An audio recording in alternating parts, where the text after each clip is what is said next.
padre de familia adorable, con sus nietos era tiernísimo. Se sentaba por las tardes a escuchar la música de Beethoven, le encantaba las sonatas de Beethoven, y era tierno abuelo de sus nietos. No era un monstruo.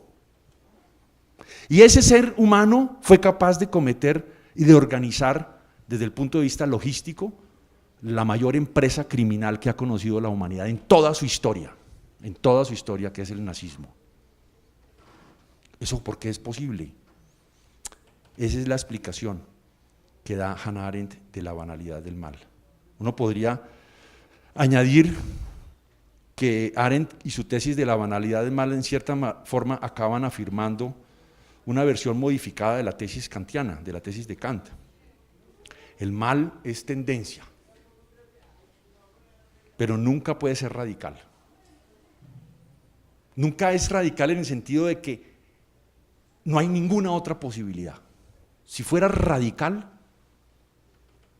sería disposición original. No hay una disposición original hacia el mal. Hay una tendencia. Pero esa tendencia, repito, puede ser modificada, puede ser reconducida.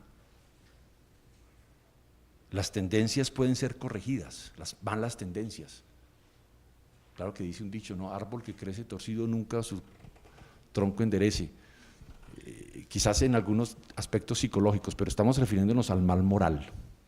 Al mal moral, ese sí puede ser siempre reconducido. Las disposiciones originales nunca pueden ser eliminadas del ser humano, porque son precisamente ursprünglich, original, no son, originan algo ellas por sí mismas. Bien, desde Hannah Arendt me atrevo a hacer entonces la última pregunta a la novela negra, que diría más o menos así: ¿cómo se comporta la novela negra o el género negro respecto de la tesis de la banalidad del mal? De que no se necesita ser muy malo, ser monstruos, para cometer monstruosidades, sino que se necesita ser, primero, no hacer nada. Lo más terrible es que las monstruosidades pueden ser el producto de no hacer nada, de quedarse callados, silenciados, como se quedó Eichmann cuando le daban una orden de organizar, de ir no sé, a Rusia y transportar 500.000, ustedes imaginen logísticamente lo que eso significa, ¿sí? Transportar 500.000 personas desde Rusia hasta Alemania, pues eso es un lío logístico, es un tema en que se necesita un buen ingeniero industrial o un buen, yo no sé quiénes son los encargados que saben hacer eso bien, pero eso se necesita, cuántos trenes tenemos, cuántos necesitamos, cómo es el horario de los trenes, etcétera, en qué condiciones van a viajar esos presos para que lleguen vivos a Auschwitz para matarlos. Eso es toda una logística. Eso era lo que hacía Eichmann y nunca cuestionó las órdenes, obedeció y así se defendió en el juicio. Yo no hice sino obedecer órdenes. ¿A mí de qué me acusan? Yo era un funcionario y la función de un funcionario es obedecer. Y dice Hannah Arendt, ahí está la banalidad del mal. El mal es terrible, pero puede darse y puede tener lugar en medio de condiciones que uno no puede decir sino banales, como es un funcionario obediente.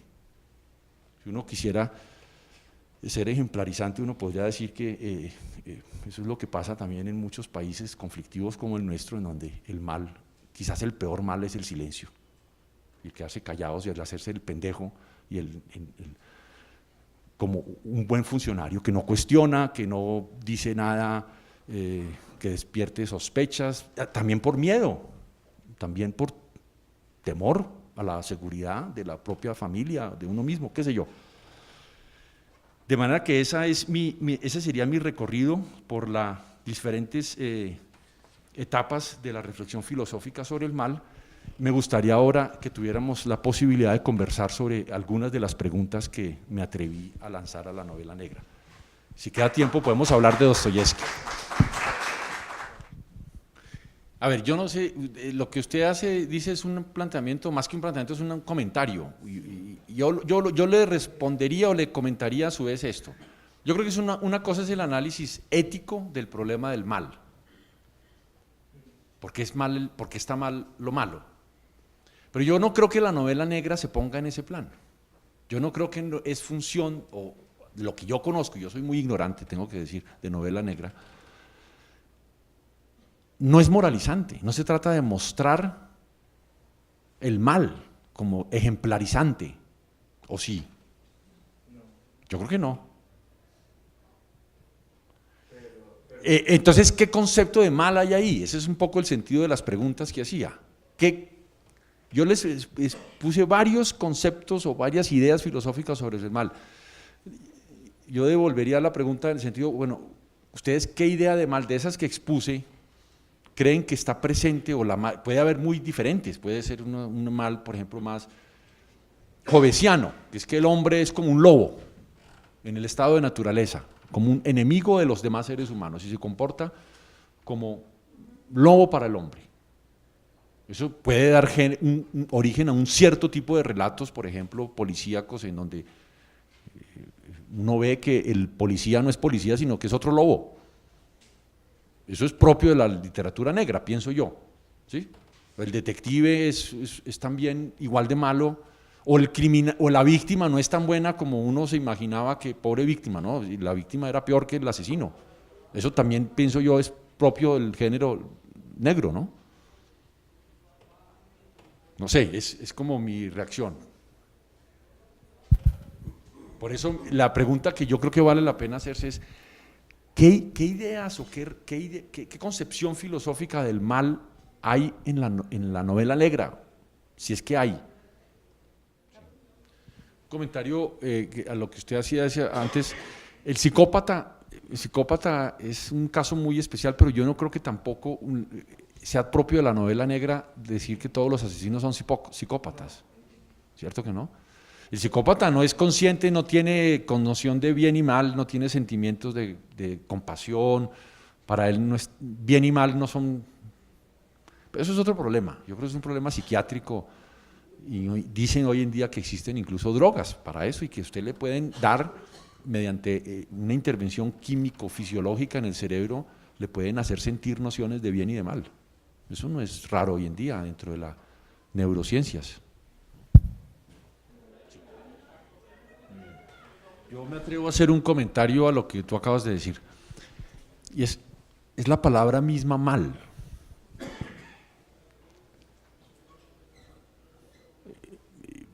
Yo no, como digo, yo no soy experto en literatura negra, ni mucho menos, pero sí he visto, por ejemplo, películas o cine, que hay mucho en el cine negro también, en donde uno percibe como una especie de naturalización del mal. Y como que el mal es algo natural, es algo que es irrenunciable, y entonces la misma palabra mal, es que la misma palabra mal tiene una connotación yo pienso que la novela negra, si se define como en los temas alrededor del mal y asume la palabra mal, está reconociendo que el mal es mal. Es que la palabra mal es una palabra muy tremenda, porque el solamente hecho de hablar de mal es decir que algo no es natural. O puede haber el interés, por ejemplo, de mostrar, si usted, por ejemplo, a mí me aterra ver cuando voy a cine, que nunca voy a esas películas de terror que hay, pero le toca a uno ver los cortos, ¿sí?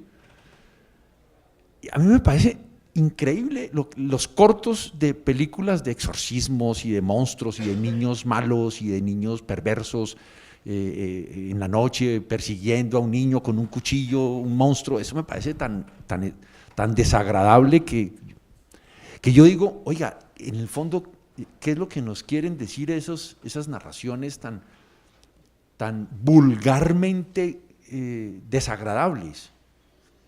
Que el mal no es mal, o que el mal, o refuerzan la idea de mal. Aristóteles, por ejemplo, dice que el temor, el miedo, dice Aristóteles, es un sentimiento que el ser humano por naturaleza rechaza, trata de evitar. ¿Y para qué va uno a esas películas? A sentir miedo. Pues yo no voy, pero la gente que va, me parece un poco contradictorio. Si el miedo o el mal se define como algo que a priori uno rechaza, no quiere, evita, ¿cómo así que hay gente, y hay tantas, porque es que son muchas películas y muchas, en donde va la gente a sentir miedo? Dirán los psicólogos, no, es que la gente va es como a sentir emociones fuertes, es lo mismo que el que quiere tirarse del, ¿cómo se llama? El jumping ese, ¿ah? Bungee jumping, yo no sé cómo es que se dice eso. Bueno, ese tirarse y sentir la emoción de que me voy a matar y hay un caucho que me evita, entonces vivo cerca la experiencia de sentir la muerte o el golpe o el miedo de morirse, etcétera. Y así los deportes extremos o los juegos extremos van un poco en esa línea. No sé, es una pregunta que yo me hago. ¿De qué se trata ahí? Porque es que cuando un autor narra el mal, ¿por qué lo hace? Tiene que haber un motivo. Tiene que haber, yo entiendo que no es moralizante en el sentido de que de esa literatura estamos aburridos, es verdad. Pero Satanás de Mario Mendoza, yo lo leí pues porque conocí a Mario allá en la universidad hace muchos años y entonces pues medio amigo conocido, entonces hay que leer el libro de él, de Satanás, y si uno, pero yo me quedo como con la duda, entre otras cosas, ese señor, el criminal de Satanás, era estudiante de la Javeriana, ¿no? Estudió filosofía incluso, sí.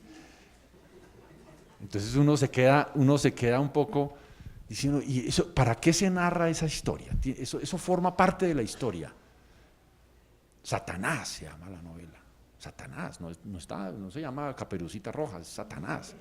Entonces, ¿para qué se escribe un libro? Eso no es ninguna objeción al género, sino es tratar de comprenderlo, ¿sí? ¿De qué se trata aquí? En el fondo yo sí creo que, por lo menos en ese libro de Satanás, de Mario Mendoza, hay un intento como de llamar la atención, no sé, pero no puede, como que no es, ninguna novela en torno al mal es neutral, si no, no la llamaríamos mal, ¿no? Mostraríamos personajes. Entonces eso lo llamo yo naturalización del mal, asimilación del mal en la vida cotidiana. Se trata de que asumamos de que el mal forma parte de nuestra condición y podemos ser estudiantes de la Javeriana o de cualquier universidad sabiendo que a nuestro lado está sentado el criminal de Satanás. Y eso forma parte de la vida, contemos con eso. No sé, esa es un poco mi pregunta que yo sinceramente les digo, creo que no tengo la respuesta. Perdón, yo creo que… Bueno, usted plantea sí, como 8 preguntas y yo quizás no puedo responder a todas por la sencilla razón de que no sé qué responder, pero puedo algunas quizás más que otras.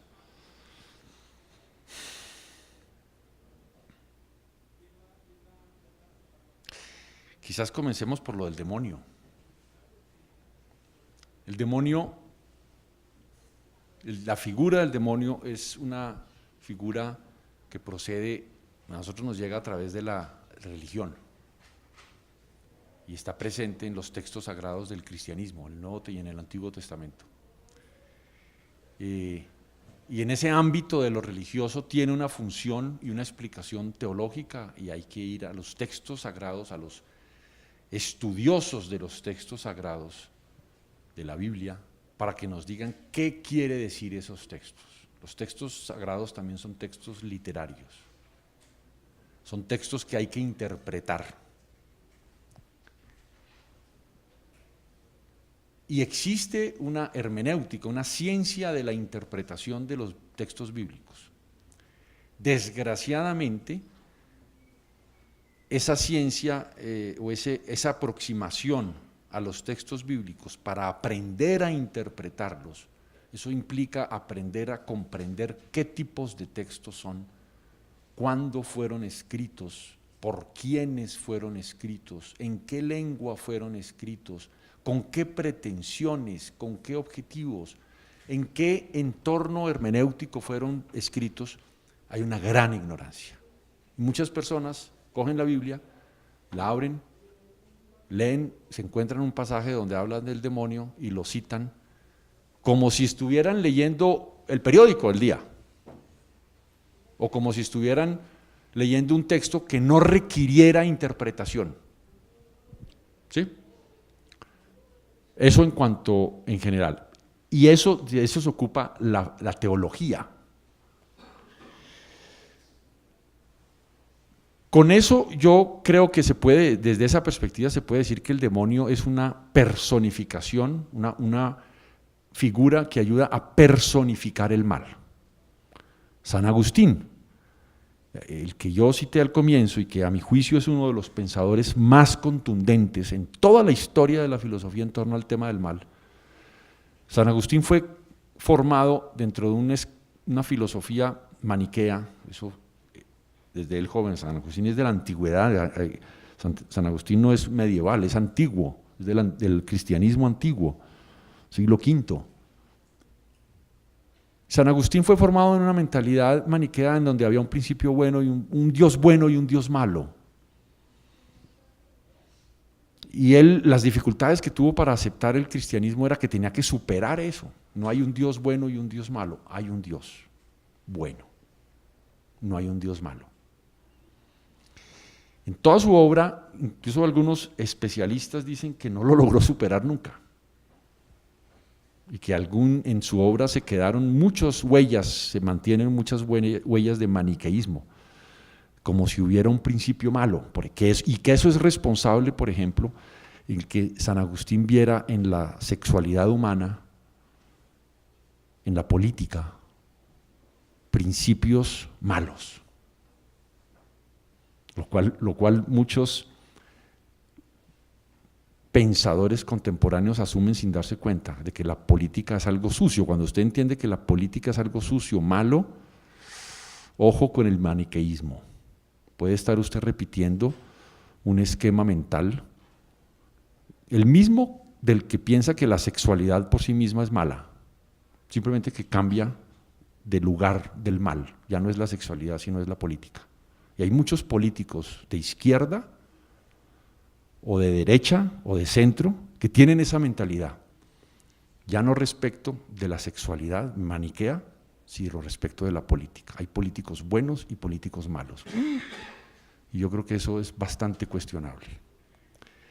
El problema con el demonio es que se traduce a la cultura de la religión y se independiza en cierta forma del significado que tiene en los textos sagrados.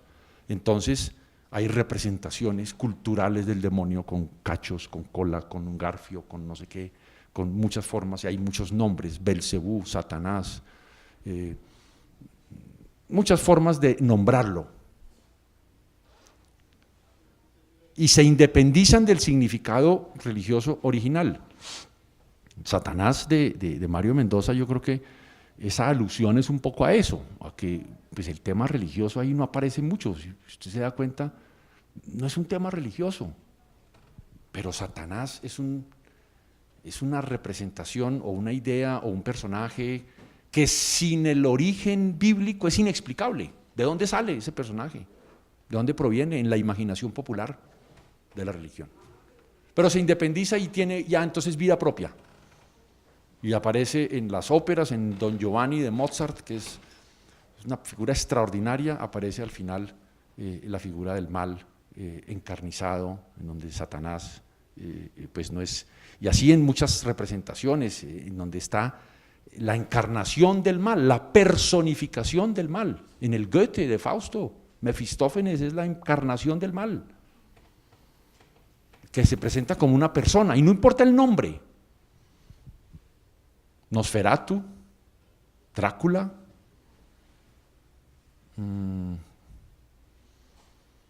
yo no me atrevo a hablar de los Simpsons porque no lo he visto, pero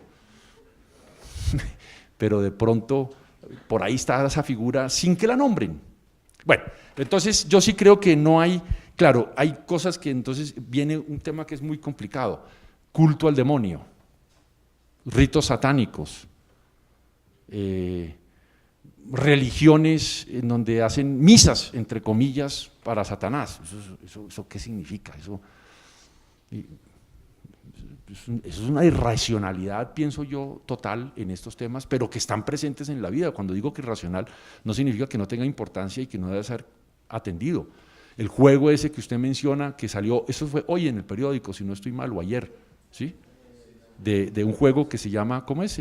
La ballena azul, que meten a los niños o a los adolescentes en unos juegos por internet en donde acaban suicidándose. Eso fue lo que yo más o menos leí así rapidito, sin dedicarle mucho tiempo. Pues terrible eso, evidentemente. Pero fíjese usted, son diferentes maneras de representar. Claro, detrás de esa personificación queda la pregunta, ¿y existe un espíritu del mal? Personal, que haya que luchar contra él, un Satanás, una personificación objetiva, existente, con entidad propia, positiva del mal. Yo no me lo he encontrado hasta ahora, y no creo. Existe una tendencia y una posibilidad de que el hombre se malogre por el mal, es mi percepción personal. Y eso creo que es el mal, el demonio, eso es, la posibilidad de que el ser humano se malogre, se haga daño a sí mismo, vaya contra los planes de la creación de Dios, para los que creemos en Dios, que vaya en contra y se oponga en ese sentido a los planes de felicidad o de realización y que se malogre el ser humano, sí, eso es posible. Y que hay efectos psicológicos, sociales, tremendos, que hacen mucho daño a la psicología y al bienestar, los cultos al mal, lo que llaman las posesiones diabólicas, exorcismos, todo ese tipo de ritos que ocurren en la sociedad. Yo no soy experto en eso, pero sí he hablado con gente que ha estudiado mucho el tema, ¿sí? Y creo que detrás de eso hay una manipulación tremenda de la fragilidad humana, negocio. A mí me ha tocado, lo digo también como sacerdote, encontrarme frente a situaciones en que personas que dicen estar siendo sometidas a espíritus malignos, demoníacos, ritos para hacerles mal, el sufrimiento, la capacidad de hacer mal con eso es muy grande, pero de ninguna manera es un poder que esté dominando al hombre como un principio del mal autónomo respecto al poder de Dios o al poder de la naturaleza, que la domine, que la esté maltratando con una intención perversa. Creo que todo eso tiene origen en el ser humano, en la mala condición, la posibilidad malévola del ser humano, y eso es, creo, parte de la literatura negra.